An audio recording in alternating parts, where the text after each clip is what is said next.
sahabat Citanala, kembali lagi bersama saya Despira Sahnas di program OBS, obrolan bersama Citanala. Di episode ini kita akan ngobrol soal apa saja yang perlu dilakukan setelah seseorang terkena stroke. Mulai dari perawatan medis, terapi rutin, sampai peran besar keluarga di rumah. Kita juga akan dengar cerita langsung nih dari perawatnya yang sudah terbiasa mendampingi pasien stroke. Untuk membahasnya, kali ini saya sudah bersama Nurse Juwita, salah satu perawat yang bekerja di Rumah Sakit Umum Pusat Dr. Citanala. Langsung aja kita sapa. Halo Ibu. Halo semuanya. Apa kabar? Alhamdulillah baik. Sehat ya?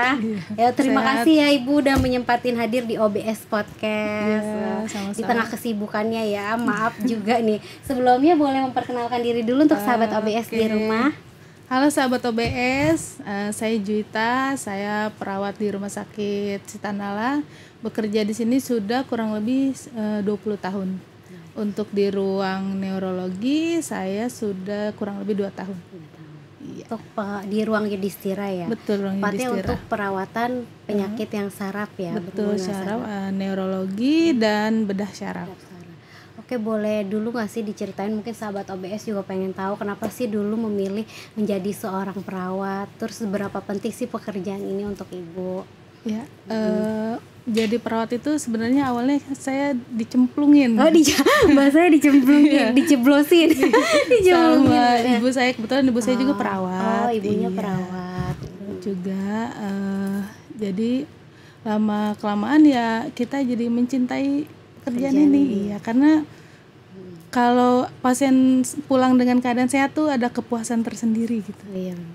Kayak berhasil gitu ya, Iya, merawat pasien. jadi ikut seneng. Ya, luar biasa, pekerjaan yang mengabdi sekali untuk orang-orang sakit. Yang sementara semoga ibunya juga sehat ya, merawat pasien dalam keadaan yang fit dan sehat juga. Amin.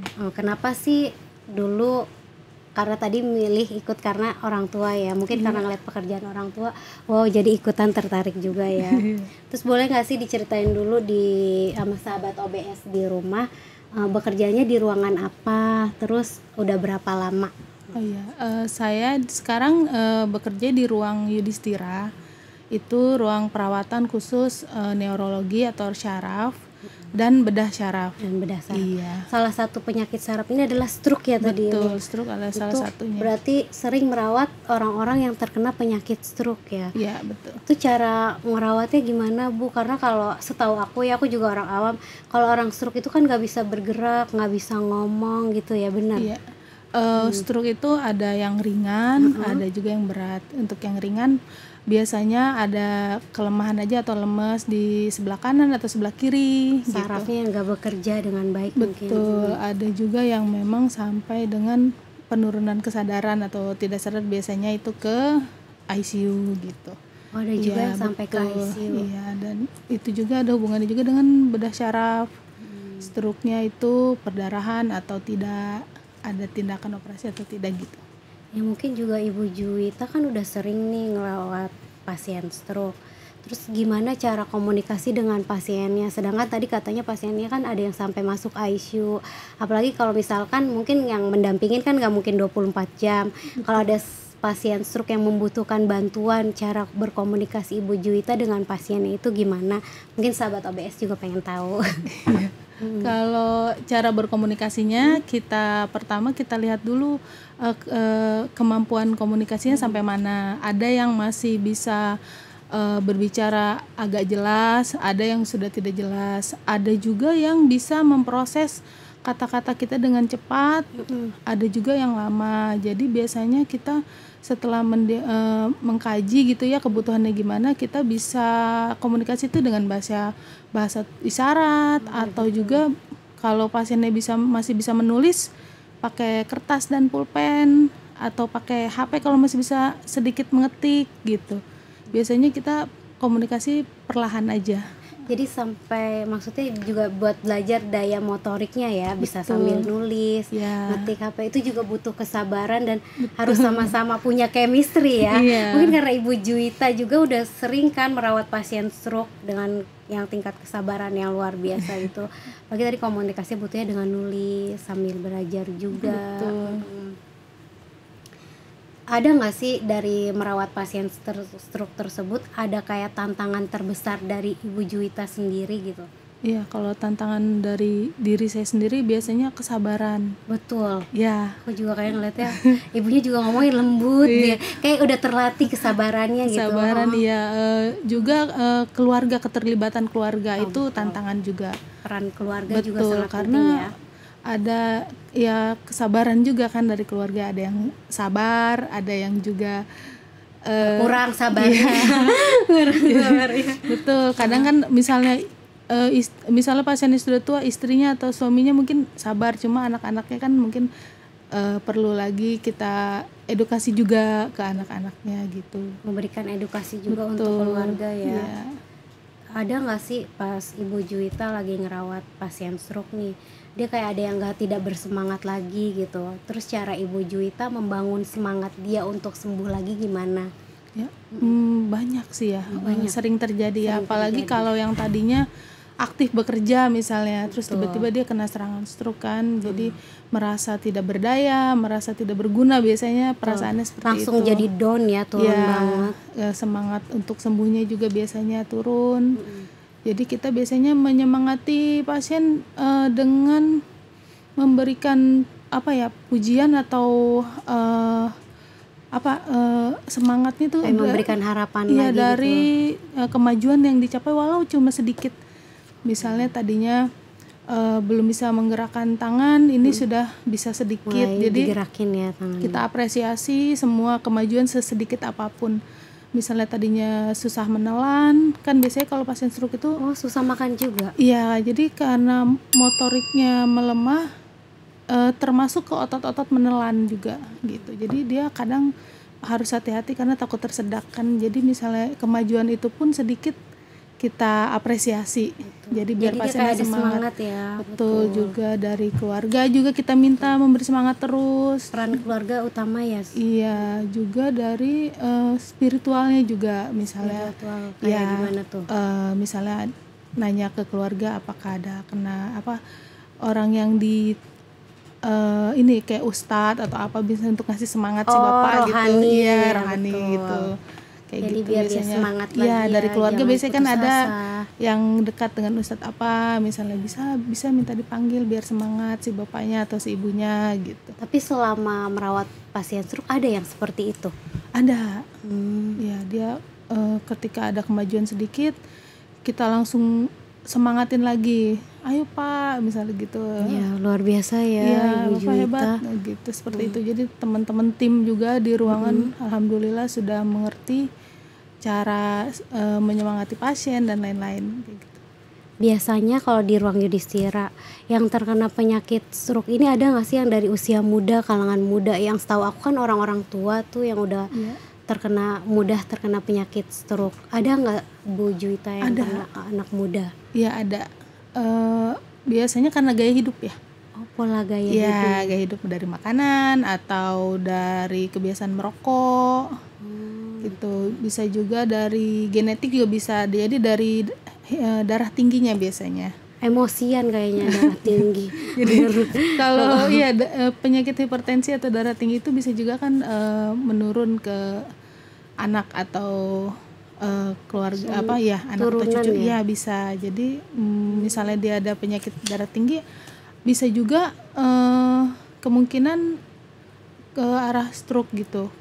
Akibatnya kalau gaya hidupnya, kebiasaannya itu kurang baik kayak makanan atau merokok itu tadi.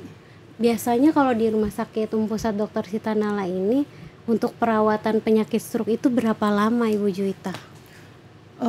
Kalau stroke ringan biasanya kurang lebih 1 minggu ya, tapi memang pasien pulang tidak dalam keadaan langsung dengan fungsi tubuh yang normal 100% pasti, ya. betul.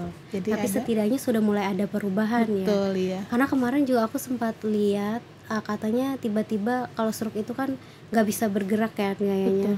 Terus katanya semenjak dirawat di Rumah Sakit Pusat Dr. Sitanala gerak tangannya udah bisa digerakin lagi. Mungkin kemajuannya yang seperti itu yang bisa Iya, diajak bawa pulang gitu ya Bu Juwita. Ya, jadi sudah bisa dirawat di rumah ada. Iya. Lalu apa sih yang harus dipersiapkan keluarga sebelum pulang gitu? Ada edukasi lagi nggak? Karena ini kan pasien stroke ya, karena juga jiwanya juga ada yang belum bisa menerima. Betul. Atau gimana? Persiapan biasanya kalau kita mengedukasi keluarga itu fasilitas di rumah seperti kamar mandi, lantainya jangan licin seperti itu ya, karena resiko jatuh juga. Atau tinggi ya. Iya, misalnya sudah bisa jalan sedikit-sedikit diberikan benda-benda yang bisa pegangan gitu, yang kuat. Iya betul. Ya yang betul sih handrail, cuma kan kalau di rumah agak sulit. Jadi misalnya ditaruh kursi, misalnya mau ke sana ada pokoknya kursi ya. Pergerakan pasien tuh mudah ya. Iya, di kamar mandi juga yang bisa pegangan. Betul, ada buat pegangannya gitu. Seperti itu. Di Rumah Sakit Umum Pusat Dr. Sita Nala juga ini Bu Jui, ada nggak sih pengalaman yang paling berkesan banget menurut Ibu selama Ibu merawat dan menangani pasien stroke? Ya biasanya ada sih, waktu itu ada pasien datang dengan stroke ya, dengan ya itu semangatnya sudah down karena pasti. Usianya masih usia produktif. Jadi setelah dirawat kita sambil mengedukasi, memberi semangat. Jadi saat pulang jauh banget ininya semangatnya dengan ketika waktu baru masuk dirawat itu. Pasiennya lebih bersemangat, lebih ingin kesembuhannya ingin jadi lebih cepat ya, jadi dia semangat banget lagi ya. Betul. Pengen sembuh. Itu menjadi pengalaman yang luar biasa. Betul, karena dengan tingkat yang kesabaran juga ya, harus sabar ya merawat seorang penyakit stroke itu, apalagi kan komunikasinya agak susah kan. Betul. Iya. Luar biasa. Terus ada nggak sih yang mau disampaikan Ibu Juwita untuk sahabat OBS jika di rumahnya tuh kan ada kerabat atau saudara yang punya penyakit stroke? Mungkin Ibu Juwita pengen memberikan edukasi juga untuk sahabat OBS yang di rumah harus melakukan apa dan bagaimana. Untuk sahabat OBS yang mempunyai keluarga yang menderita stroke, yang pertama saya minta untuk lebih sabar dalam merawatnya. Yang keduanya, obat yang harus diminum itu jangan sampai terputus obatnya, rajin kontrol. Karena penyakit stroke ini bukan penyakit yang sebentar. Iya benar. Jadi penyembuhannya lama. Jadi apabila ada juga keharusan untuk fisioterapi biasanya untuk pemulihan motoriknya, diikuti juga kontrol rutin seperti itu. Jadi dan makanan juga, makanannya iya betul. Jadi biasanya nanti sebelum pulang ada ahli gizi yang mengedukasi juga. Itu juga diikuti di rumah. Jadi semua perawatannya dari mulai fisiknya, makanannya, dan juga dukungan secara moral. Betul. Itu sangat penting, memberi semangat buat pasien-pasien stroke. Untuk tadi kata Ibu Juwita kan untuk kontrol ya. Untuk di Rumah Sakit Umum Pusat Dr. Sita Nala ini untuk hari kontrolnya itu bisa hari apa aja dan jam berapa Ibu Juwita? Untuk dokter neurologi dan bedah syaraf itu ada dari Senin sampai Jumat. Ya jamnya jam pagi, jam kerja ya. Jam 8. Baik Ibu Juwita, terima kasih ya sudah sedikit menceritakan pengalaman yang sangat luar biasa. Udah mau mampir juga ke OBS Podcast. Terima kasih ya Ibu Juwita. Ya itu dia pembahasan kita hari ini tentang perawatan pasien pasca stroke. Semoga bisa jadi pengingat bahwa dukungan, perhatian dan perawatan yang tepat sangat berperan dalam proses pemulihan. Terima kasih sudah mendengarkan OBS Podcast hari ini. Sampai jumpa di episode berikutnya. Jaga kesehatan dan jangan lupa peduli dengan orang-orang terdekatmu.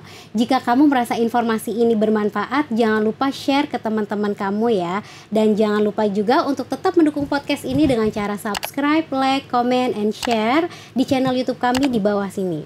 Sampai jumpa di episode selanjutnya. Sita Nala melesat menuju Indonesia Emas 2045.